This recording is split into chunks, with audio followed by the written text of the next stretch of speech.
I would like to introduce our first guest, Lavaisha Davis. Yeah, yeah. And clap for her, please. And Mr. Storm Leroy. Yeah. So Let's go. All right. So, of course, I have questions for both of you, but if there's anything you want to mention or add, please feel free to do so. So, Lavaisha, the first question is for you. Define wealth versus high income. Give us an example of someone making $60,000 that's building wealth versus someone making $150,000 not doing anything to build wealth. Okay, well, first let me explain what I do, because when I answer that question, I want it to make sense. So I am founder of LWES Advisors. It's a multi-family office wealth management firm. So we do comprehensive planning for investment planning, tax planning, asset protection planning, and legacy planning. So my question first, but I do have one before answering that.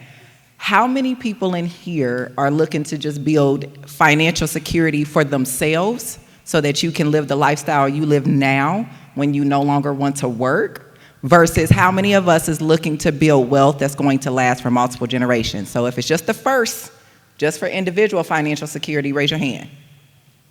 Okay, nothing wrong with it. It's okay. Like, please, I need to know. And looking to build financial security for multiple generations.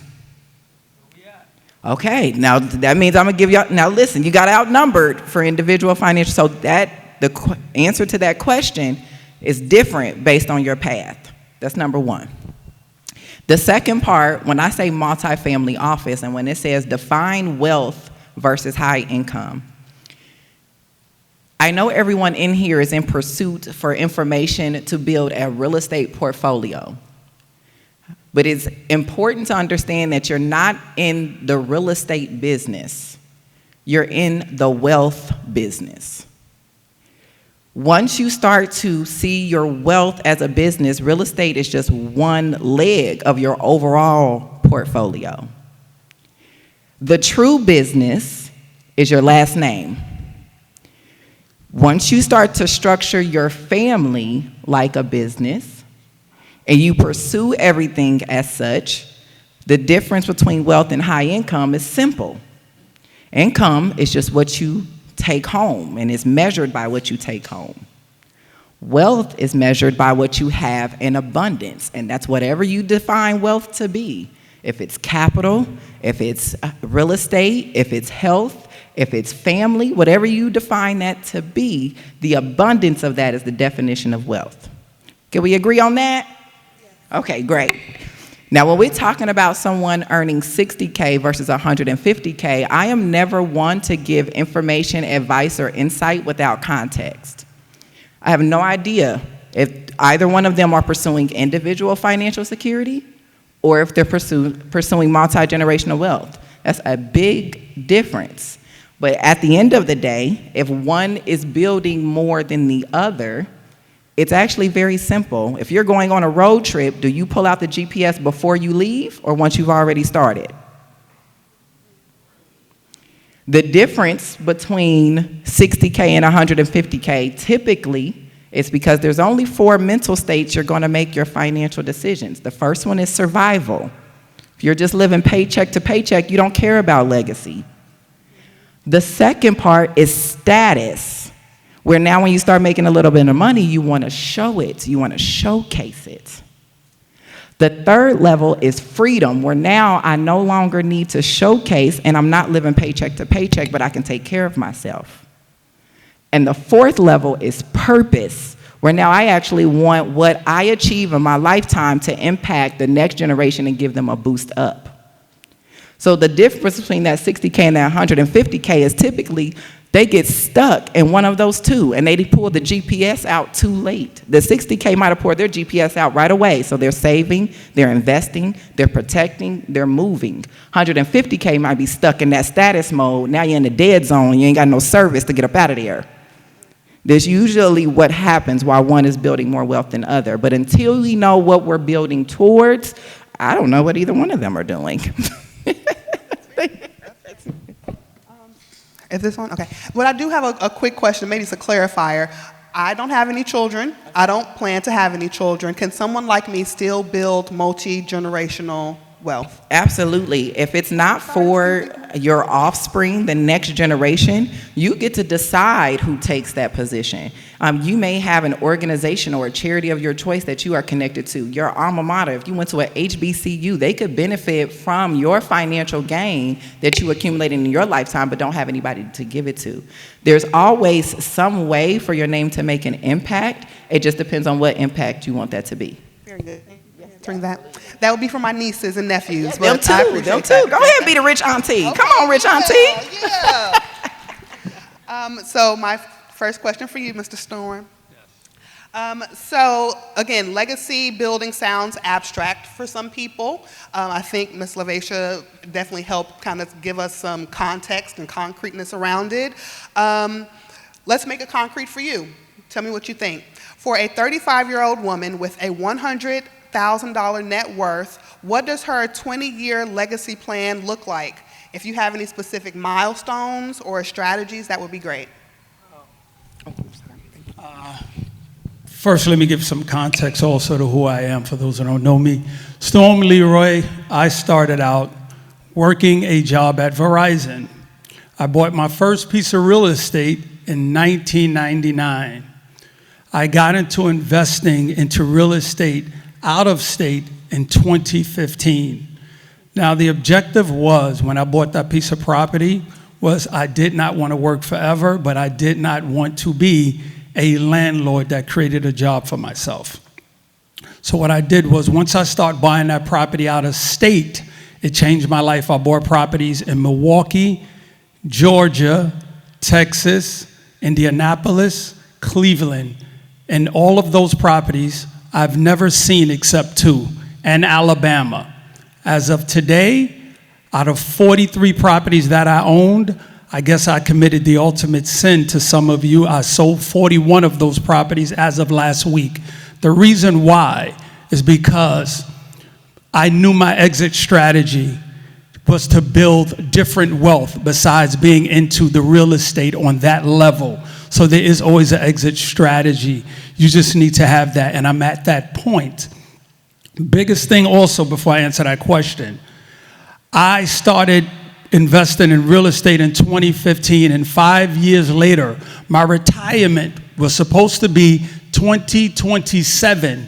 I walked into Verizon, into the office on Instagram Live in 2020, and I left my job. I still would be at work today if I didn't take that salary and invest in real estate. So I want to tell you, your job is your first business partner. Please take that salary. Stop just paying bills. Start investing in your future. Your job is paying you to never come back, but you keep paying bills, asking for more money, and they're asking you for more time. You're overworking to be underpaid. So realize, pay yourself first. Get books like Who Not How, Tax-Free Wealth, Tom Wheelwright. All right? There are other things that I will mention, but now we'll get into that. I just want you to know your starting block is the job. No, what was that question again?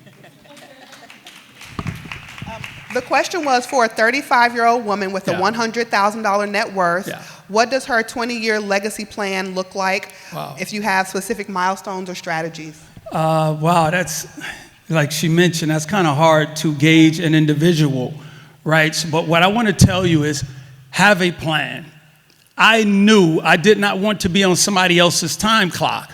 They had a plan for me to stay there till 2027. They were telling me, you don't have a plan, we created one for you. So I need you to create your plan, take your salary, see where you can go with that salary to start to invest. And I also want to be a realist.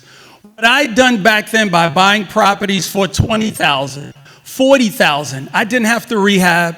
They were tenant occupied. They were government funded programs. Most of my 43 properties were government programs. You're not able to do that now.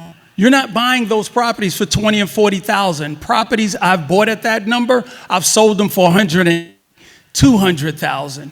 People cannot afford the real estate the level it's at Don't expect it to go down. The interest rates are not coming down because the ultimate game is to remove you out of real estate.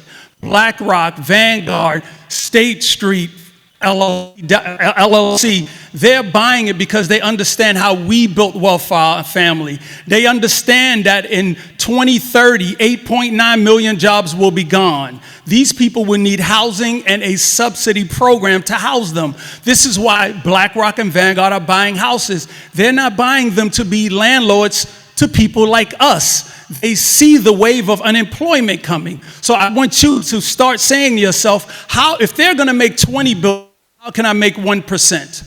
You start thinking about programs. You do not consider your tenant to be the main source of your income. Because I witnessed what happened with COVID, people lost jobs. That was the example to show me I can't afford to stay in this real estate space expecting tenants to pay me. You're about to run into COVID that will never end. So make sure you say to yourself, if jobs are going to be gone, factory workers, Uber drivers, delivery people, people who are cashiers, pharmacy workers, if these are your tenants, they will eventually lose their job. We get infatuated with the fact that we have income coming in, not realizing you're relying on somebody else with a job to pay you. I don't want nobody to have to pay me no more. The biggest thing you could ever learn is to free yourself from somebody from paying you. That's a job and a tenant. So if you are in real estate, which I don't promote you to not be in it, what I'm promoting you is consider programs, and then I'm also promoting to you to advise you, find a way out of the game entirely and move to another level of real estate. Multis, 11, 12, 20, 30. Hotels out of the country. I have properties now. I'll be right with you. I have properties now where I've built me a house in Thailand. I have real estate in Thailand. I have a development in Dominican Republic. I'm going over to Bali. You know why? Because I realize American real estate, as much as we love it, we are late to the game. So I want you to extract as much money as you can from it and realize you must now go where the wealth is going. I invest a lot of money into digital currency, crypto, Bitcoin, all the things that they're telling you is bad. They just invested billions of dollars because they don't want you in the game. So draw out your plan. Put up a whiteboard. Don't just write it on paper. Put up a whiteboard so you can look at it every day and make sure you create a do list, not a to-do list. A to-do list means you're going to look for the easiest thing to do and you're going to do it. Do the hardest thing on your list. But if you sit around and you listen to people who are going to continuously tell you, well, you know what, I'm thinking about doing this, maybe I should do that, you're listening to the wrong people. You're in a room now with people that's about activation. It's never about the information we're giving you, because the information we're giving you is great. The problem is we're not nurturing your mind and your heart to convince you you can do what you're hearing. A lot of you don't believe it. You're into these conferences, these meetings over and over again, and I'm seeing the same faces. I travel the world, and I'm telling you, I'm tired of seeing the same people, because that means you didn't do anything with the last thing that we gave you. So now you're here now, I know. We're touching your mind, we're touching your heart, and we're letting you know it's now, because there isn't a tomorrow anymore. Well, okay. Mr. Leroy wanted to preach today. Thank you kindly on this wonderful Sunday. I appreciate that. Yeah. Yes. Where's the collection plate? Okay. Listen, I want to add to that about a 20-year legacy plan and what it really is encompassing. So what you mentioned a few things in there. One is the exit strategy. The second part is diversifying your investments. And the third part is about creating a plan. What this all means, guys, is that when I say you're in the wealth business, this is a business that needs full-time attention. It's not something that can just fall by the wayside. You don't get to just create this plan and never put your eyes on it again. So even in 20 years, you can design a 20-year plan, but understand things are going to challenge that plan. Economic changes, political administration changes, and how do you pivot? So that full-time attention to your business, if you can't do it, you have to outsource it. It's imperative. You can't just ignore it. It's not a fee that you just get to give up and not pay, because what do wealthy individuals do? It's on call for them. Zena loves this. This is her favorite part of mine. Their wealth is being managed full time. So this is a phone call. Adjustments, pivots, changes, sales, deals, tax strategies. It's a phone call. It's not an in search of. They're not going to conferences. They're not doing any of that. It's already lined up and in place, and they already have their wealth team built. So if you're in the business of wealth, you need to build your wealth team as well. Well, I think you mentioned something that we're going to piggyback off of is tax strategy. Someone mentioned earlier today about making sure your credit together, making sure your tax returns are filed. What other legal tax moves are real estate investors currently missing, and how can they implement them into their strategies? Okay, guys, tax strategies are not a one size fits all. Depending on what type of real estate investor you are, depends on what type of tax strategy. So here's what you really need to know about tax strategies. Tax strategies are a tool to build for the long-term plan. And if we don't know what structure we're building, we don't know what tools to give you. You don't need the same tools to build a tiny home than you do to build a family compound than you do to build a skyscraper. There's significant differences in those. So we want to understand tax strategies, but we first have to understand what they are. There's a difference between tax deductions and tax credits. Tax deductions just means it will reduce how much money is subject to taxation. If you have $100,000 that's subject to taxation, but then you rehab a property and it gives you $20,000 tax deduction, that $100,000 probably would have been an $18,000 tax bill. But with that tax deduction, your tax bill may come down to about $12,000, not down $20,000. The second part is a tax credit. That's where it's a dollar for dollar. When you get a $3,000 tax credit, you actually get to take $3,000 off that $18,000 bill. So you got to know how they work, and then you got to know the lifespan of them. All tax strategies have an exit or a lifespan as well. When we get to one of the most common ones that is extremely beneficial for real estate investors, depreciation and cost segregation. But if we don't know your exit strategy and we're just worried about saving you taxes today and you decide to sell that property, they have depreciation recapture. You're going to have to get that back. You don't get to keep it. But if you didn't know what your plan was, you're just taking tax strategies, then you're actually going to end up in a bigger tax hole than not.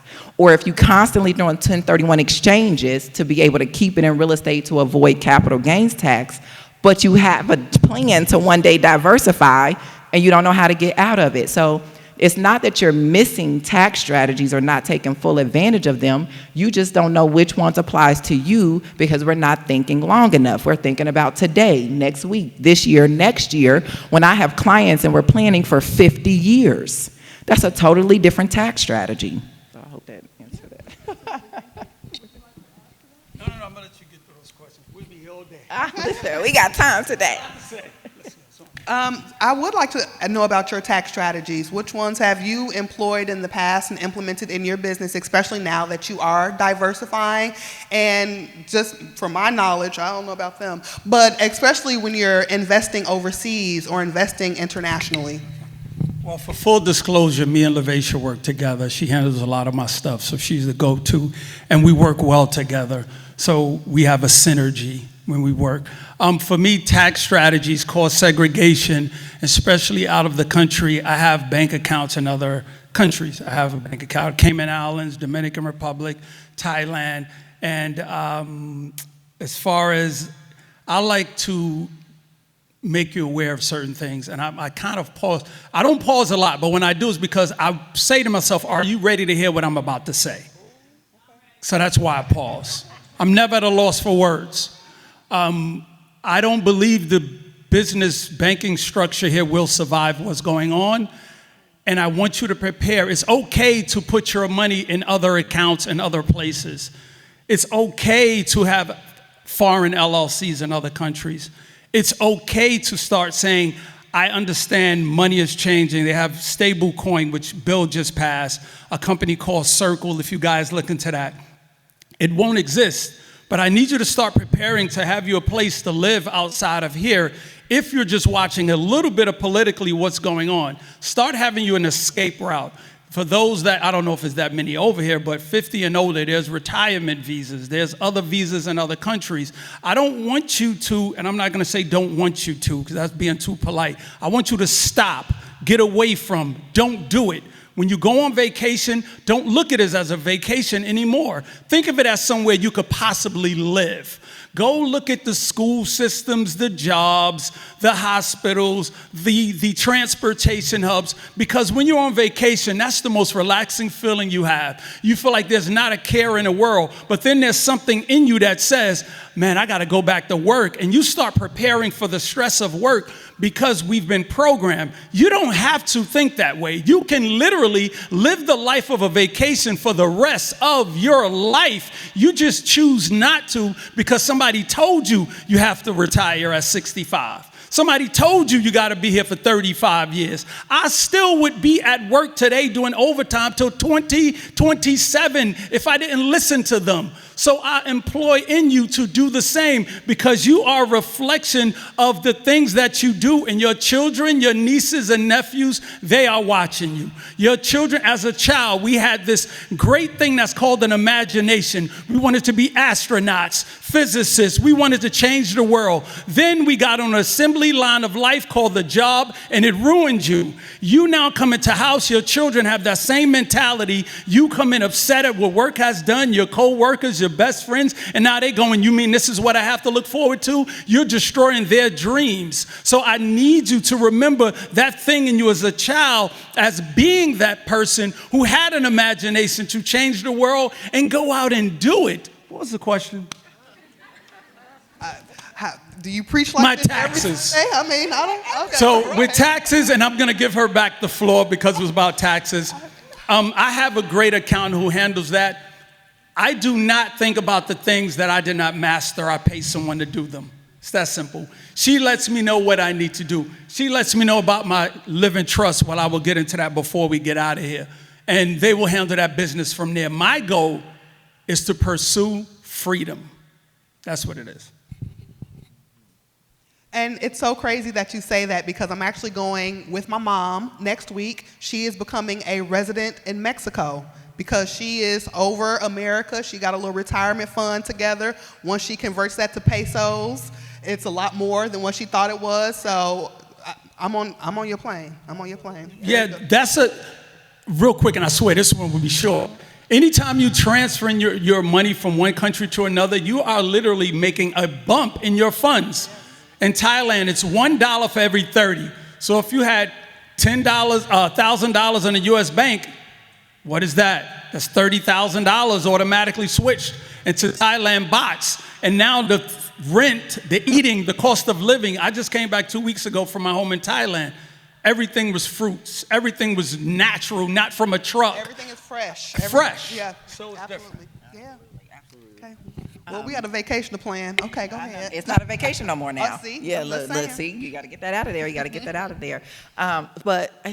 Storm, you said something in there I wanted to piggyback off of, and it just escaped me. But it's structure. I think you said you don't stress about those things. So I want to let everyone know that structure kind of removes that stress. I don't know if you remember this, Storm, but this is a great thing I heard at one point in time. But structure eats stress for breakfast. You remember that?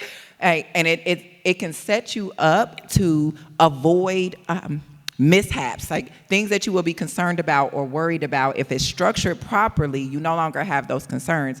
At some point in time, your structure will eat up your taxation. At sometimes your structure will produce the right type of protection.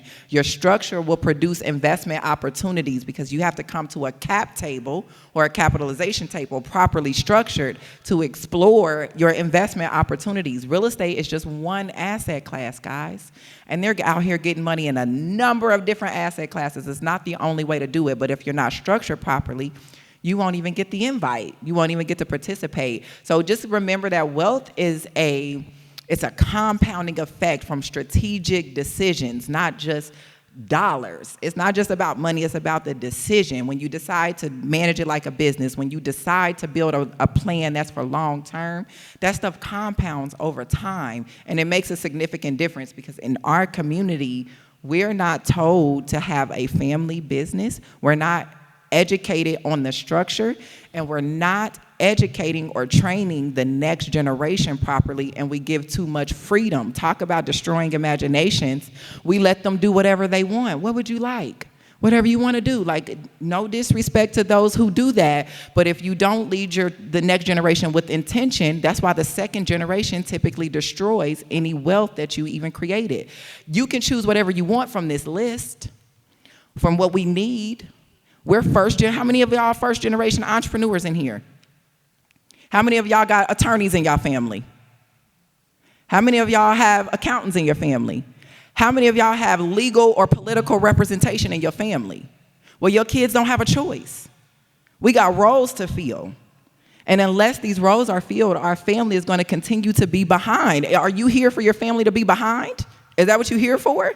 It's bigger than just, how do I learn to invest in real estate? How do I learn to properly train and educate the next generation and deploy my resources? That takes strategy, and that's why we say about outsourcing. Like, you have to integrate your efforts you're doing today into the efforts that you want them to lead to, how you want to make your wealth a reality. So I do have an option for people who want to learn that part. I want to be very clear, because it's not something you're going to get overnight. It's not. This is not tomorrow you're going to build Rome. It doesn't work that way. This is a process. We're talking about the Joneses who had a 3-generation head start that we're up against. This isn't that. So if you want to learn how to integrate your wealth efforts, how to become your own family CEO so you can manage your wealth like a business, I'm going to give you a number that you can text the word blueprint to, and the number is 470-524-4477. Text the word blueprint, and you will get a link to sign up for a webinar that's going to give you at least the framework, so now you know what to work towards and you're not just starting blindly. I sure can. I wish I could do it like Mike Jones, but it don't rhyme like that. 470-524-4477. Got it? Everybody got that? And I'll say it again before it's over with, just in case. Yes. You have anything to say? That's it, all the questions? No, I'm just asking. Oh, no, I'll let you go with the questions. I don't want to leave anything out. Well, when she mentioned something and you said, so I don't know if you wanted to piggyback off of that. Yeah, let me get this out. One thing I want us to do, you're building an empire for your family. You will not realize how great you are, all the things you're achieving, and the stories about what is going to change, because we have to realize our mortality. Your mortality. You're planting seeds to grow a tree that you will never be able to sit under and enjoy the shade that that tree will produce. You are gaining these assets, and you need to have a living trust, not just a will. I became known because I read the Rockefeller Trust from 1934. I went online, created this video 3-4 years ago where I had a whiteboard breaking down how you could take a life insurance policy, turn it into $12 million. Next you know, I get all these requests to start talking on all these platforms. And that's how Storm Leroy came to be the employee millionaire. But the living trust is the structure. You need to now take your assets, make sure you have those things in there. And I'm just going to give you a simple breakdown about the living trust for your assets. And I'm going to give you my living trust particularly.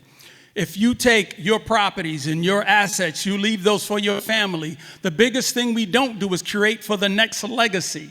You want to have a brokerage account for your generations to come, your grandchildren, not your spouse, not children, because they will get your homes, your businesses, they will get that. Let's say you put $500,000 into a brokerage account in the name of your trust for your grandchildren. 21 years, 6% interest, $500,000 turns into $1.6 million for your great-grandchildren. For your first generation, grandchildren. You don't give them 1.6 million, you give them, to speed it up, you give them half. 800,000 goes to your grandchildren, 800,000 stays in that brokerage account in the name of the trust, 6% interest, 21 years for your great-grandchildren. That now 800,000 turns into 2.7. 2.7, you don't give them all, you give them half. So now they only getting about 1.5, 1.6. That stays in that same brokerage account. And the name of the trust, 21 years, 6% interest, which is a small amount of interest. That now turns into $7.5 million for your great-great-grandchildren. This can be done because Rockefeller has proven it in a brokerage account. In the name of a trust, it's not a human being, so it can be done. 3.5 your great-great-grandchildren. You leave the 3.5 in the same brokerage account, name of a trust, 6% interest, invested in an SP. That turns into $12.9 million for your great-great-great-great-grandchildren because you put $500,000 in a brokerage account. Now I want to ask you, where did the $500,000 come from? A life insurance policy. A life insurance policy changes the game. You think you need money. The precious thing you have is the air you breathe. And when you can no longer breathe no more, that's when the money comes, and now you start funding them. Don't leave everything to your children because you go, oh, my children are so great. Yeah, but when they become adults, they get their own identity. That's when you see who they really are. So take the time to create the paperwork. You are a walking business. When you sign a mortgage, it's paperwork, you signing. When you get a finance, it's signing. But we do not create the paperwork. We have the right intent, but we don't get the paperwork together. So look into a living trust, have your life insurance policies, brokerage accounts, also crypto accounts, also your online accounts, your online banking, your social media. Start thinking different. Watch news, and I swear I'm gonna give you the mic and I'm done. Start watching news that involves finances, CNBC, CNC International, Al Jazeera, those kind of news. Your local news only tells you how not to invest. The local news told you about Ray Ray and Pookie who was shooting down the block while Dwayne Reed Starbucks was buying everything, but you kept going, I'm not buying nothing. That's what the local news did for you. Start expanding on your vision. Can I add that about the life insurance? Yes, for sure. The life insurance component is so critical, guys, because what wealthy individuals, established families, they understand something called human capital value. That's exactly what that is. How much your earning potential is in your lifetime.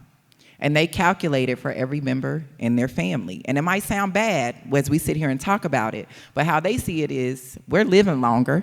This is an 80-year asset.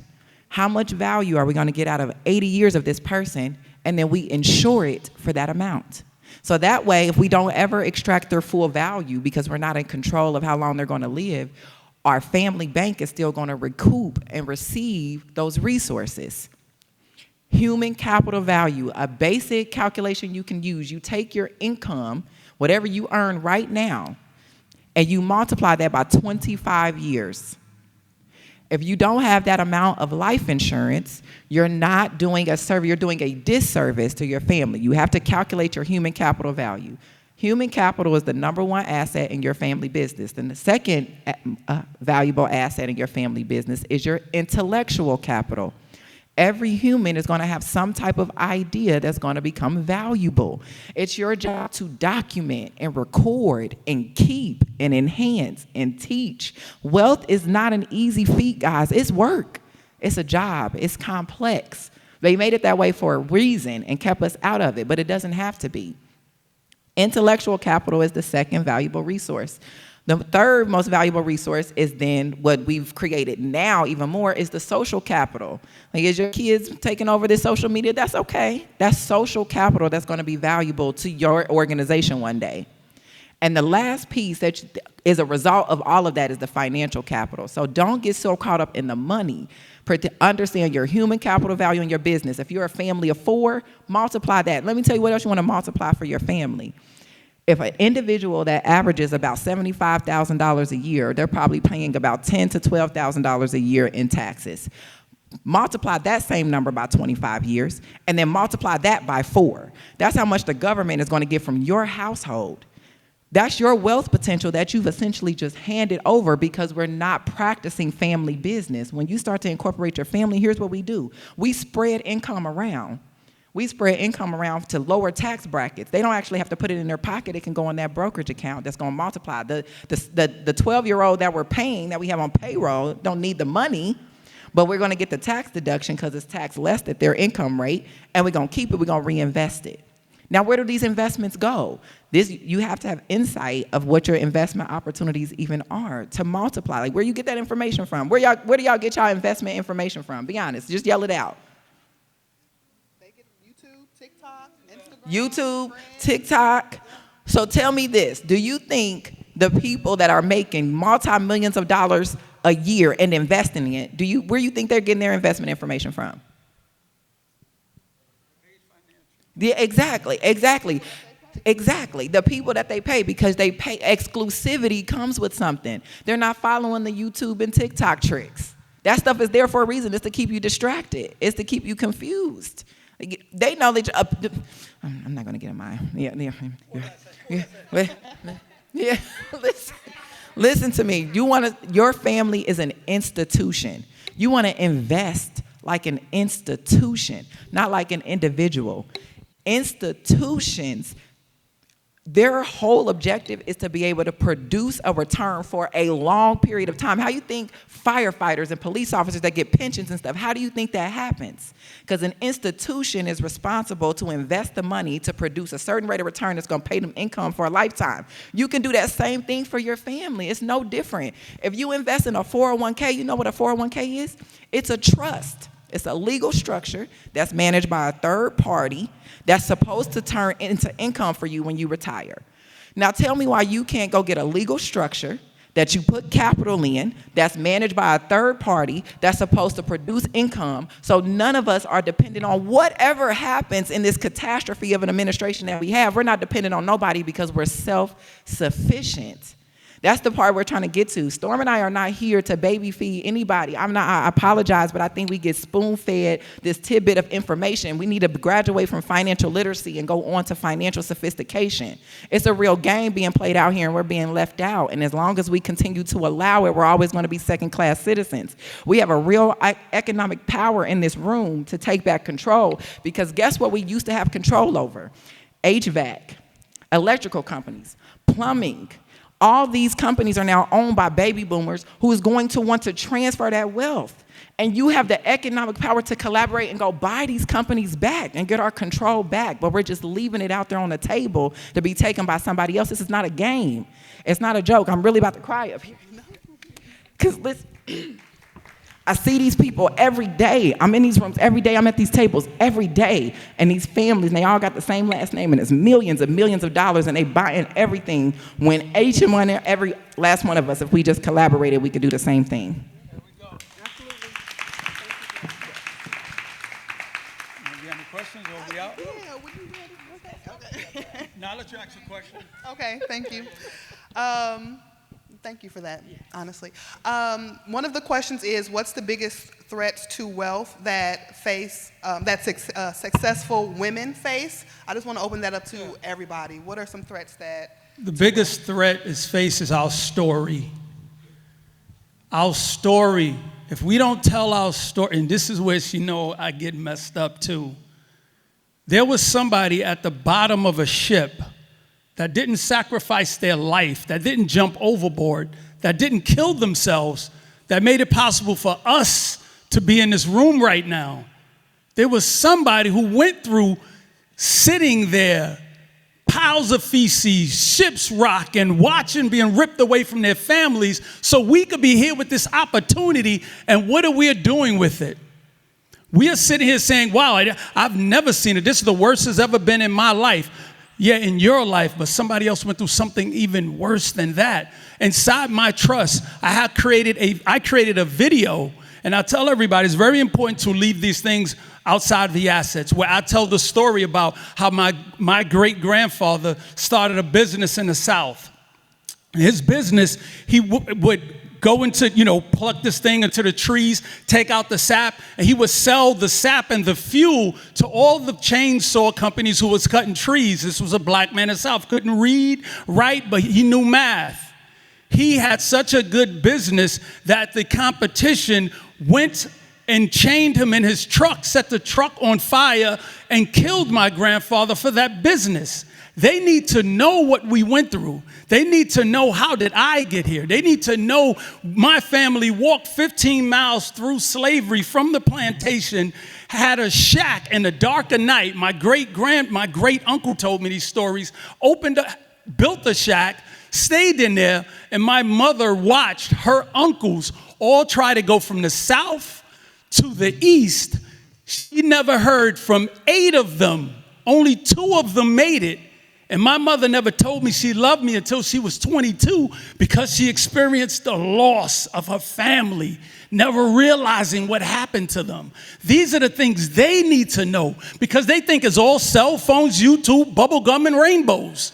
You need to tell them what somebody else went through, so when you give them these assets, they understand. So the biggest thing that we lose is the art of the storytelling, because we feel like it's too traumatic or they don't need to know. We need to move on. Yes, I believe social-wise with movies and the way they portray slavery to us, that needs to move on, because all they show is us being slaves, being freed, and walking into nothing.